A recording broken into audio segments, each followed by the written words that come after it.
আসলে গতকাল রাতে আমাদের থানার একটি প্রতারণা মামলার 1 নম্বর আসামি মোহাম্মদ সোহান, তাকে আমরা গ্রেপ্তার করে থানায় নিয়ে আসি এবং তাকে তল্লাশি করার জন্য আমরা থানার ভিতরে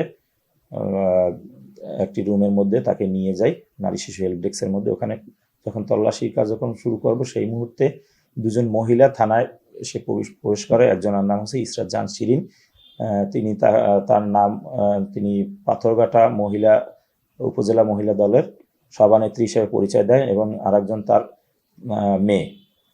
তারা এসে পুলিশের সাথে ভিতরে প্রবেশ করে এবং পুলিশের সাথে উদ্ধত্যপূর্ণ আচরণ করে এবং পুলিশকে বল প্রয়োগ করে সরিয়ে দিয়ে ভিতরে রুমে প্রবেশ করে ওই উক্ত আসামিকে ছিনিয়ে নেওয়া যাওয়ার চেষ্টা করে।